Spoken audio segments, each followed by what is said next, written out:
Here is the output from this tutorial. Now the benefits of doing it this way is that the blink is animated, which of course is controllable, and it's automated, and so is the micro movement in the eye, producing a more realistic animation. When you put this on a posable model in Blender, you can just forget about worrying about the making it blink and moving the eyes around, other than obviously big movements. So let's get going.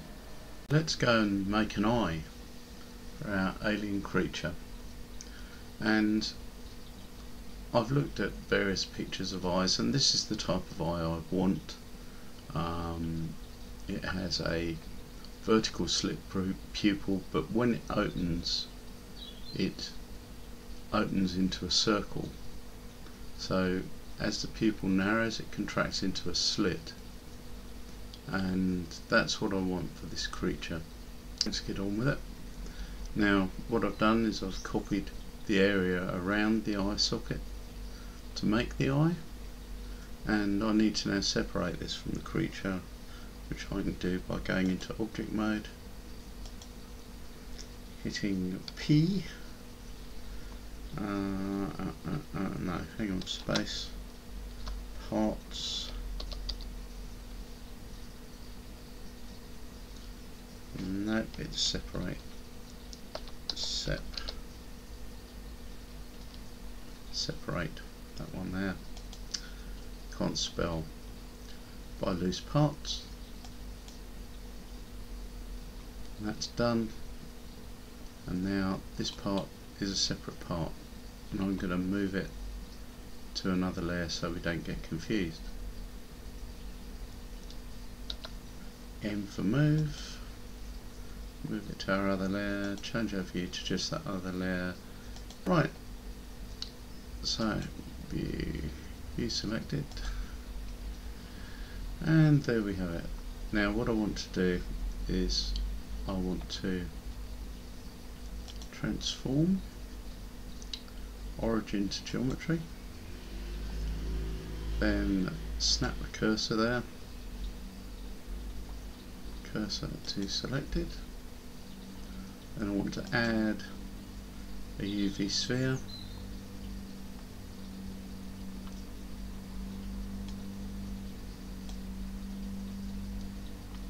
I want to rotate that UV sphere in the x-axis by 90 degrees, that's RX 90, hit enter, and there we have a huge sphere, and I'm going to scale it down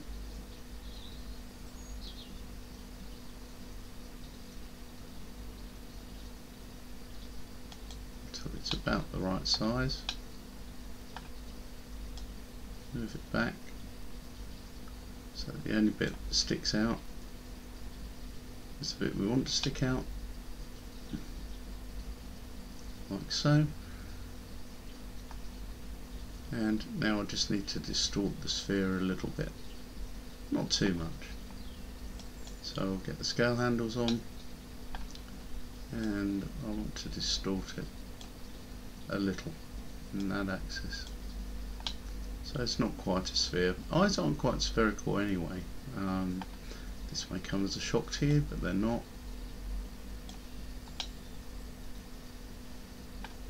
So there we go. Now I only need to model the front of the eye, say from about this group of vertices onwards.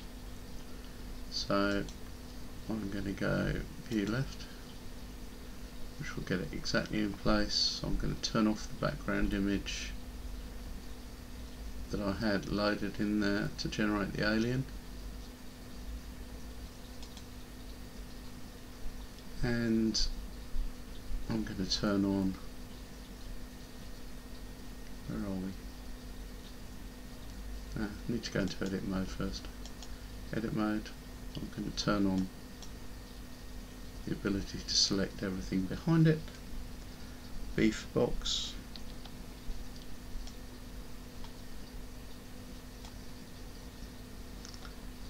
A to deselect everything, and then B to box. And we'll get rid of that X vertices. Now you can see we've just got that shell. Okay, so the next thing I want to do is I want to decide the maximum diameter of my pupil, which will be right the way out to there actually. So I think I can do this with just with circle select if I'm careful.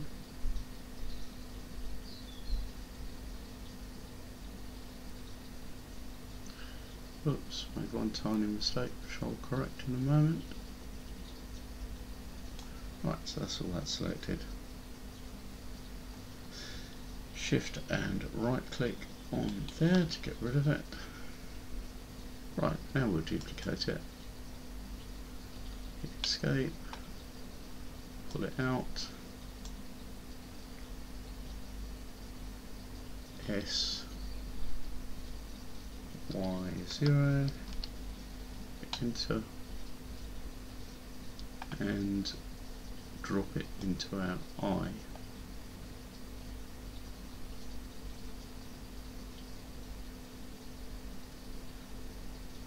And scale it down very, very slightly.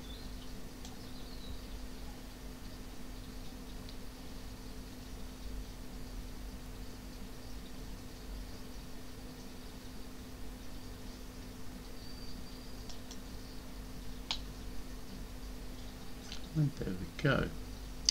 Now the next thing I need to do is to, yeah, that's fine. Next thing I need to do is I need to bring the centre of it forward slightly, just the iris section forward slightly. So if I hit C for circle select, I'm going to go to the back view, make sure I've got my select all faces off, hit C for circle select, hit shift, and I'm going to deselect those out to 2 rings, and what I'm left with is just the pupil area, the maximum pupil area. That's good. Now I need to do some more scaling on just these vertices, because although I said it's going to wind up round, it's not going to ever be completely round. So that's that. Now I need to add some materials, and I don't normally do that at this stage, but the eyes are so complicated that it needs it, and these are just going to be placeholder materials that will be changed. So I need a new material. That material is going to be called pupil.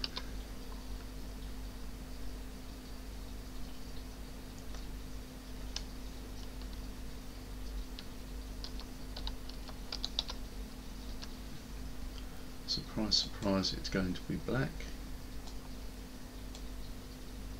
And I'm going to make the viewport colour black as well. Then we can see what I'm doing.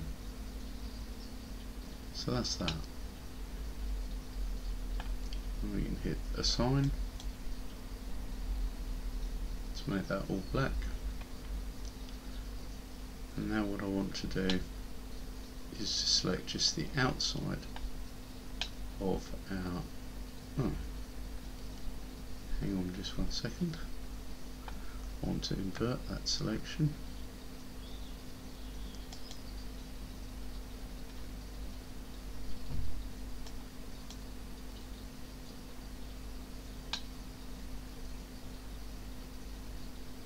And we want that to be the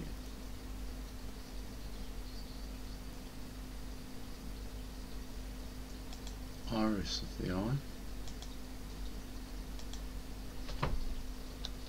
And this will eventually have an image texture on it. And viewport colour is going to be sort of tawny yellow colour.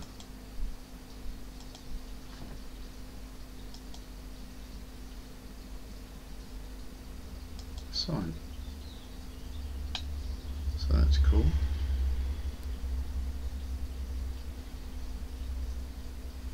Now I want to select everything that's in this outside shell here. I want to deselect what I've got inside.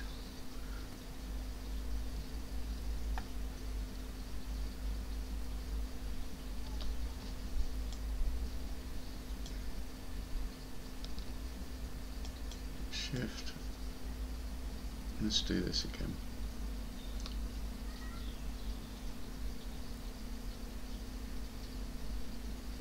So I've deselected all of that. Hit escape,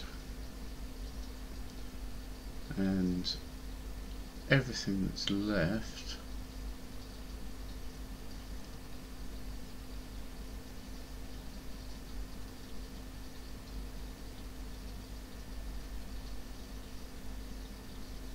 I'm going to make transparent.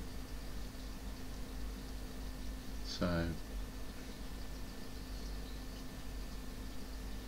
I'll add new, and eventually it will be transparent and glossy. Actually, I could just make it glass.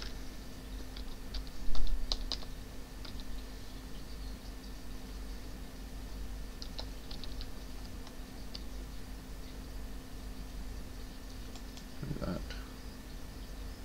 Glass.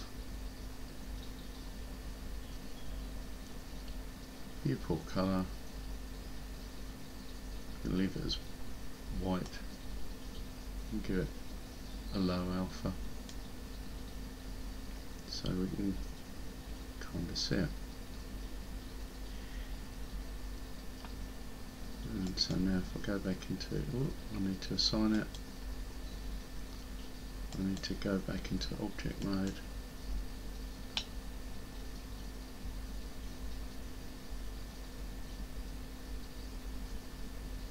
And there we have it.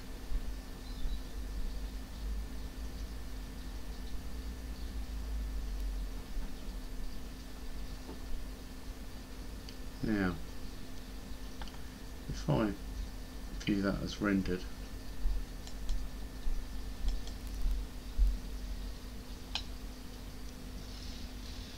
let's see what we've got.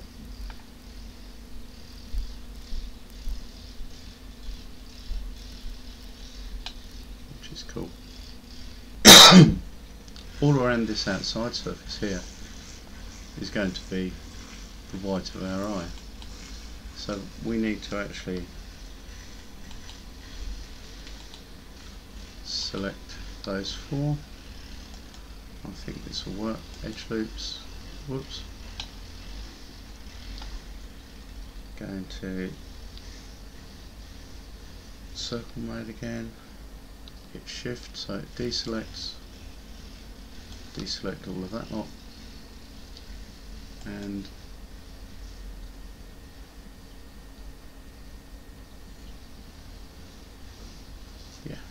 escape and add another new material.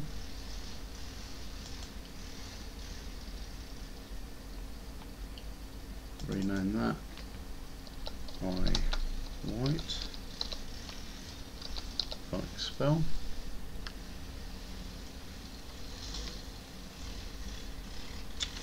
Get rid of the old one.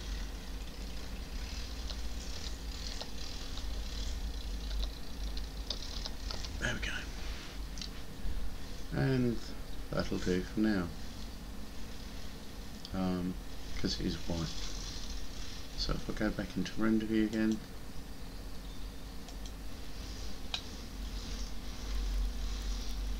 we can see we've got the white of the eye there. We've got this iris at its pupil at its maximum extent. And that's cool. So now, in order to animate the pupil, I'm going to have to use basically I'm going to have to use the capacity that you have for adding shape keys, and so if I go back into wireframe again, and I need to come around the back, and if I go into materials, I can now select, using materials, the pupil like that. But first of all, I need to deselect the white of the eye, select the pupil like so, and then go into our friend shape keys, add a plus,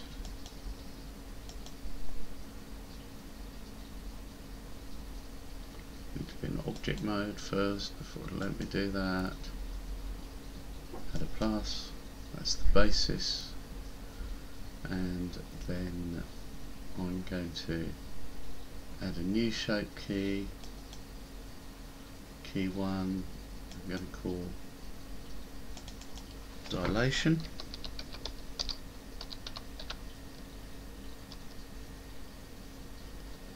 Go back into edit mode,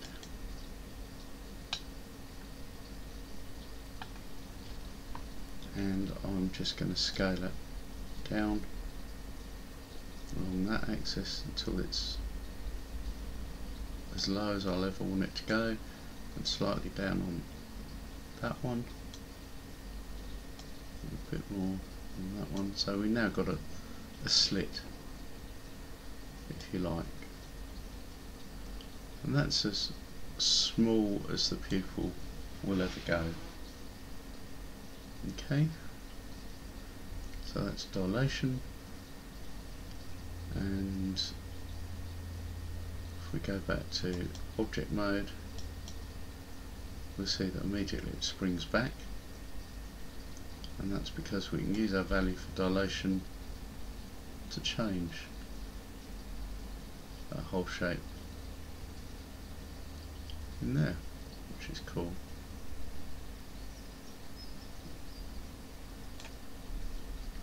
So now if I go back to rendered mode,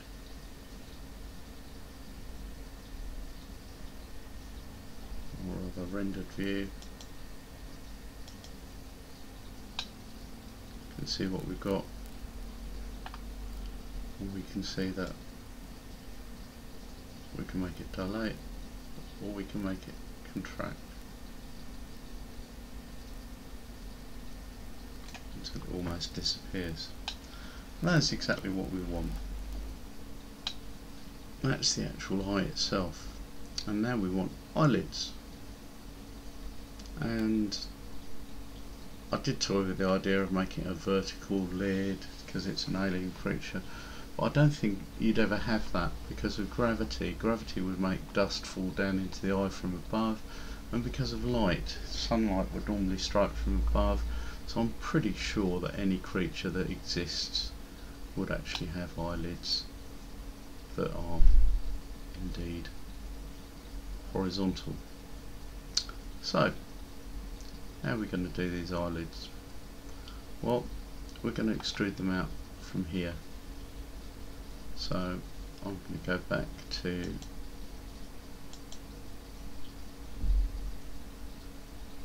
edit mode.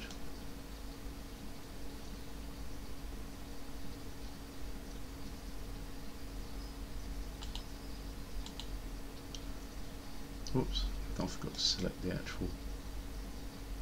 Need to go back to object mode first, select that ring, go back to edit mode, and I'm going to select these inner faces here,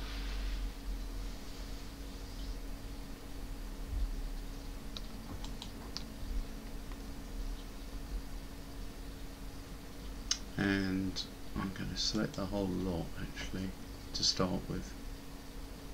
So essentially, and I'm going to extrude it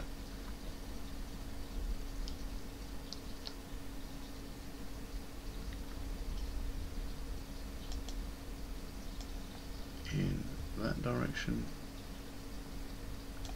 and scale it down.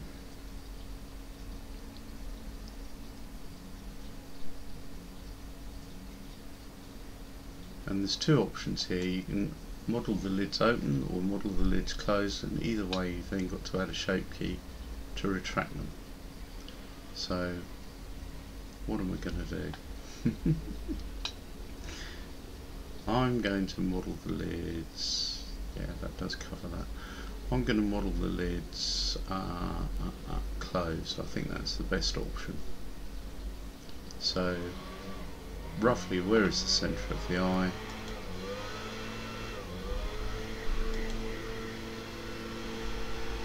Centre of the eye is there, so that makes life a bit easy actually in a way. So I can deselect those lines. Somebody mowing their lawn outside, that's not good, so I'm actually going to stop until they've finished in a minute. But before I do that, I hit shift, right click, deselect those lines there, and then I'm going to extrude again.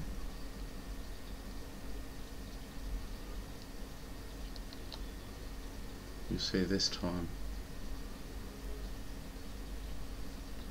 we've only got those arcs selected that will form the eyelids. I'm going to scale them down.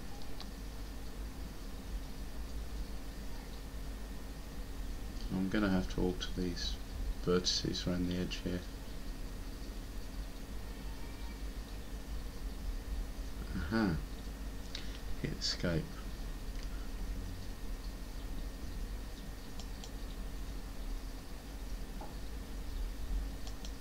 Medium point. I had individual origins selected, which didn't give me the effect that I want.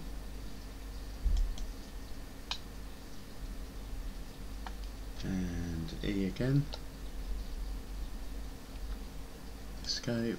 Pull it out by about the same amount. Scale it down.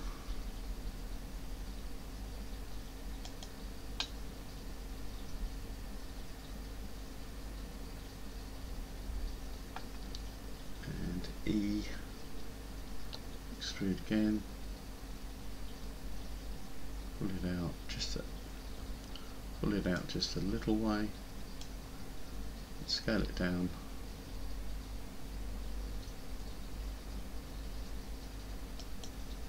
then I want scale, and that's along the x-axis, S, X, 0 and SX0, hit escape, now SX0, hit enter, that's better, and that's basically flattened those off. So there we go, we've got our eyelid, but our eyelid's got a peak at the top, which isn't very good. So I'm going to select those two vertices, or those groups of vertices there. Actually I want to remove doubles first, so I'll do that because there will be some doubles in there. Hang on, that's better, remove doubles.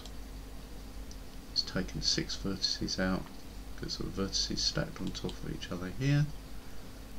That's better. Go back to vertex select. Just select that one. Sorry. Let's get this right.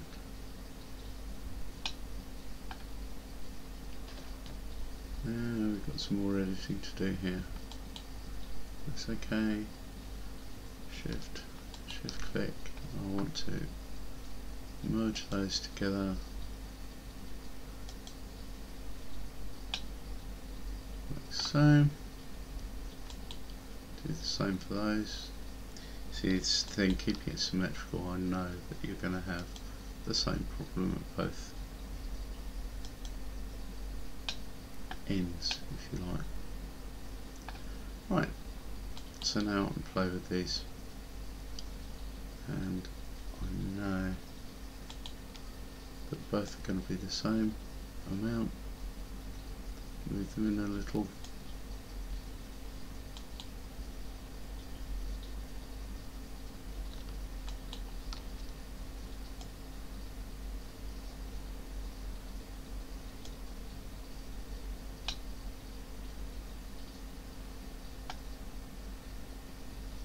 Haha, got another two vertices there. So shift select that, merge at last. Good. I've got the same problem down there. Probably have actually. Doesn't look like it. That's a bit odd actually. Obviously has to do with Blender's own resolution. Select the next couple in. Move those inwards a little bit. Not too much.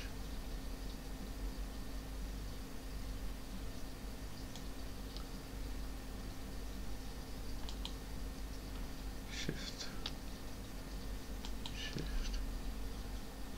merge at last, and there we have eyelids. That's good. So now what I want to do is I want to select those two.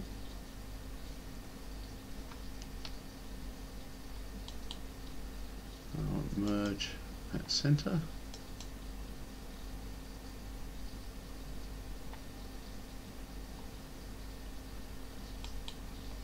Select those two.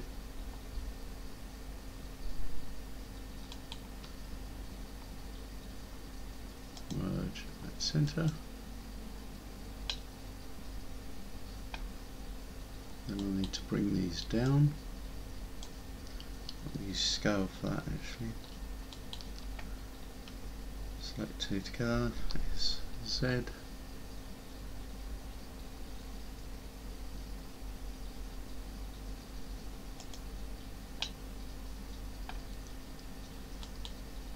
I could have done all four of them at the same time, but never mind. S, Z.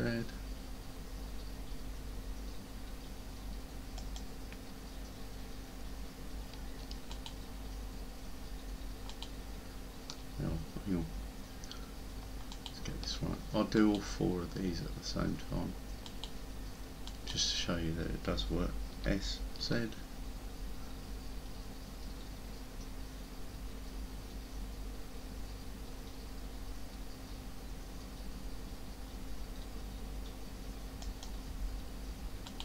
I want to close a little bit more.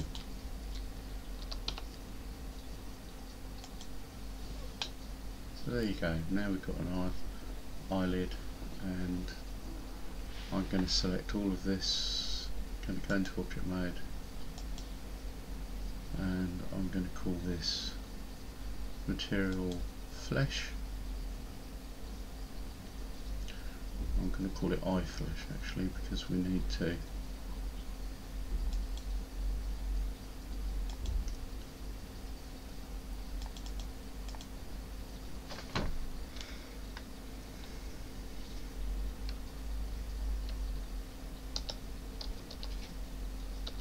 probably have a different material on here than flesh on anywhere else on the creature. And those are the eyelids. Now at the moment they've got no thickness, and that's not very realistic really. We need to give them a thickness, and the easiest way to do that is to use the solidify modifier, and if I go into render, I'll make this sort of a browny colour, something like that. Make this a similar colour, something like that, so you can see it. If we go into rendered, you'll see how this looks.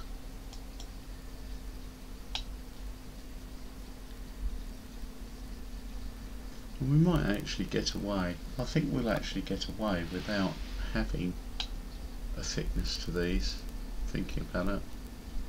So guess what, I'm not going to bother. Now what we want to do is animate the eyelids opening and closing, and this is a bit more difficult than you might think, because basically you get a crease in your eyelid, and that's going to occur around about here. When it opens, the first bit opens up and it kind of slides underneath the other bit, which is might be a bit difficult, but we'll have a go. I've done this before and I did have some problems, and I'm going to move them in a bit and up a bit and in a bit. I need to rotate it.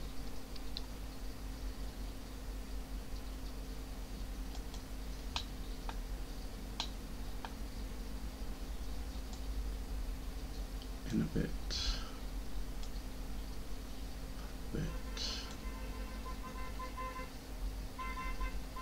Rotate it a bit more. Whoops. Not in that direction.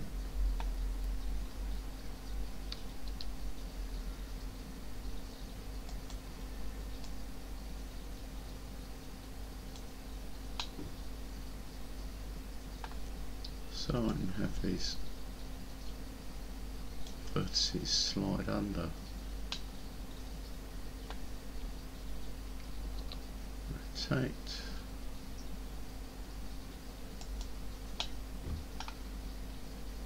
Up a bit more.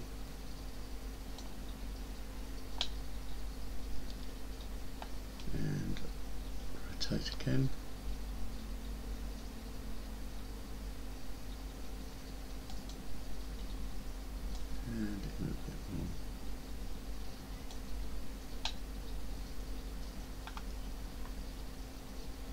Tidy up that rotation a bit, move this way a bit,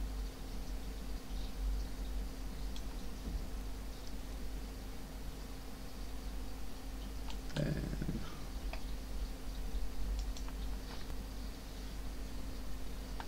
and I'm going to need to move that a little bit. So now we've got our eye with the top lid open, and I'm going to drop that back down again because otherwise it's going to look strange. And we need to bring these vertices now forward so that they kind of overlap. So that's my next thing, is to select these vertices here.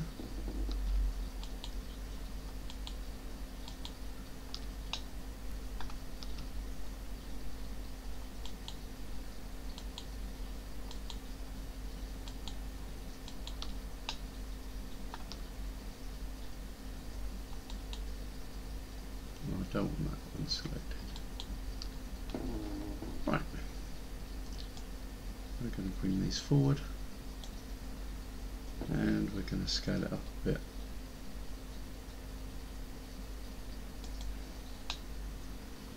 This gives us our crease, the eyebrow, the eyelid rather, retreats into.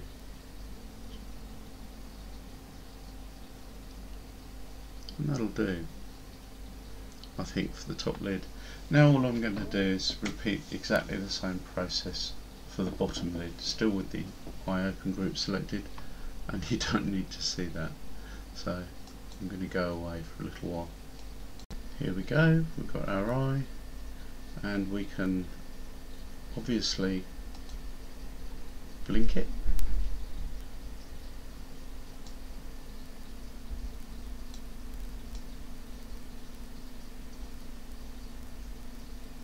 Like that. We can also change the pupil.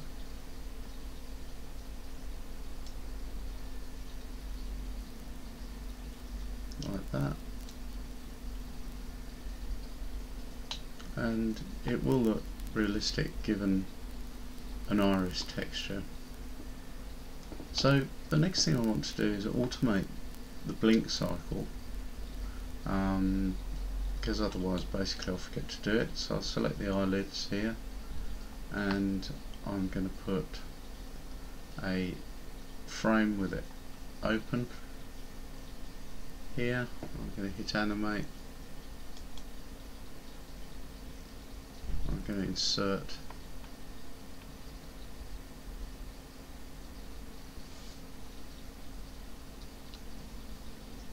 by hovering the eye open value here and hitting I. I've just inserted an animation frame. Now, how do we do this? Well, if I go to the graph editor, you can see that pink one is the value there. I'll hit N to get our menu up. I want to add a modifier, and what I want is a sine wave, built-in function, sine,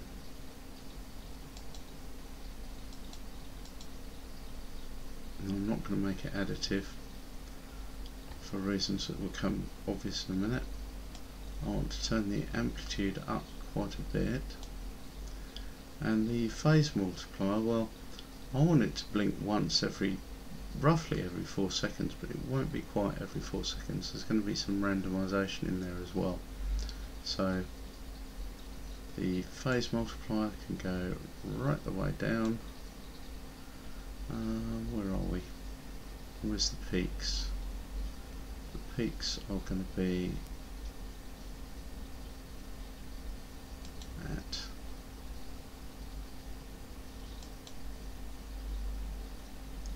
around about there, so about 0.12-ish.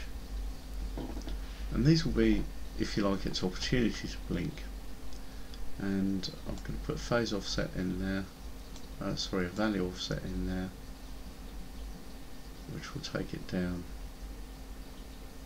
to below the value needed.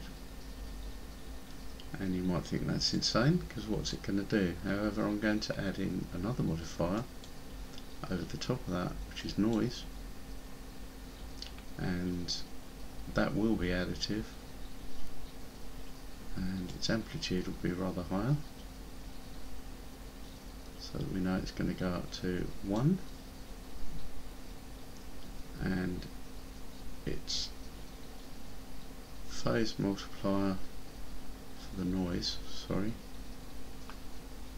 I've got that wrong. It's the noise I wanted the amplitude to go up, not the sine wave. Make sure you got the right one selected, Malcolm.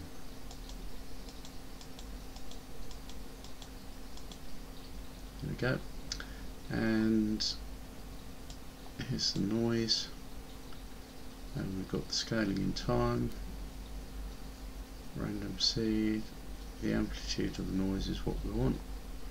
We're going to take the amplitude of the noise up. We're going to take the scaling in time up.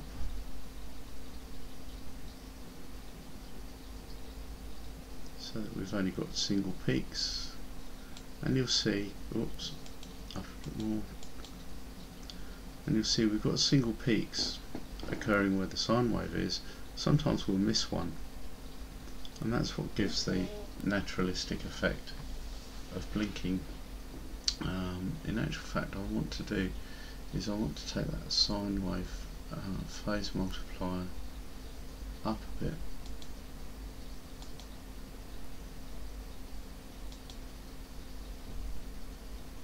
There we go. So sometimes it will blink rapidly, sometimes not. You can see the effect of that. Keep that sine up a bit. There we go. And that would give us something like a realistic effect of it blinking. Now we need to add another modifier, which is limits, and we're going to limit it between 0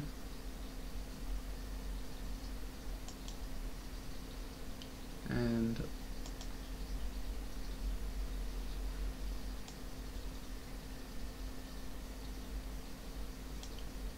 1.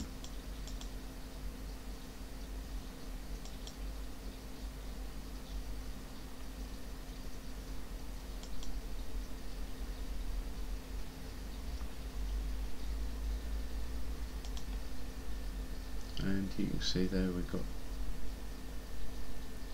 our blinking going on. Let's have blinking action, and if I go back to the 3D view and run through animation,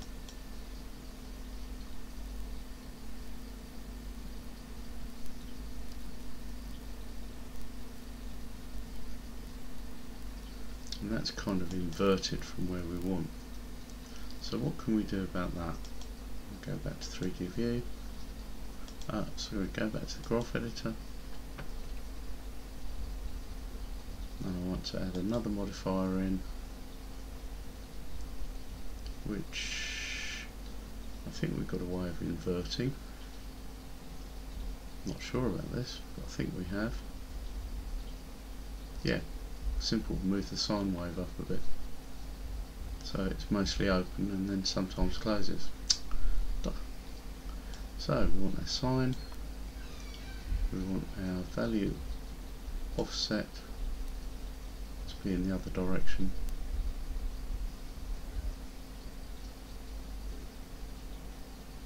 So we've got that kind of effect.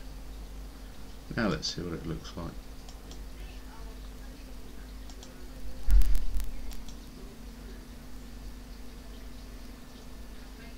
You see there we're blinking, but we're blinking rather a lot.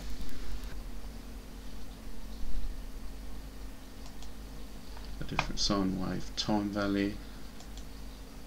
I'll take that down a bit.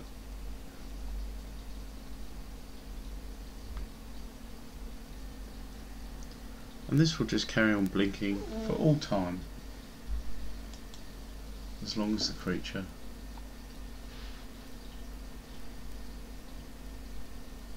see we've got sometimes double blinks, we've got multiple blinks.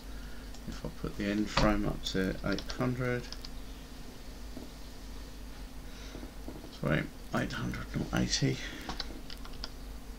we can see what its effect over a long period of time is.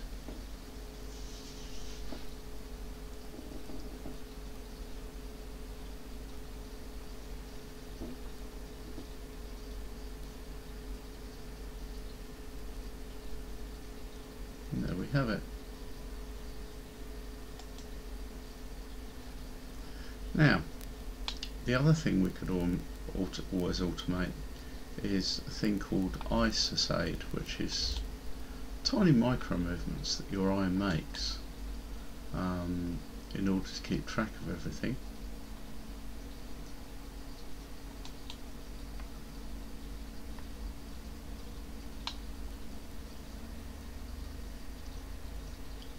And solid. This is basically little rotational movements that the eye makes, and we could do that also automatically. And these are very fast movements, but they're very small. However, it does help introduce an element of realism into your eyes. So I'm going to do that for this model here, and I better change the name of that to eyeball, really, hadn't I?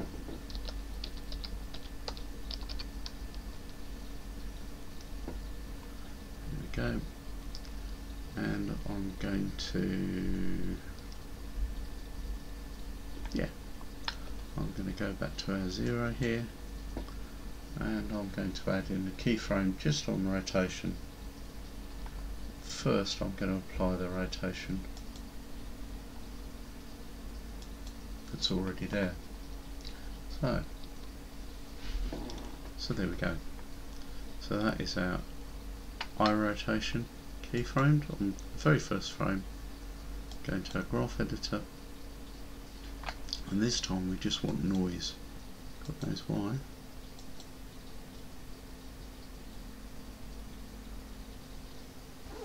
I think that's about as good as we're going to get. And it's very difficult to do without being able to see the curve. I could have a play around with that later. I'm going to render you a short animation of this eye actually working. So in order to do that, what I want to do is shift, select both of those, I want to move them, I'm going to move them back into the first layer, oops, move them back into the first layer, go into our layer, they're still there, view, align view, align active camera to view,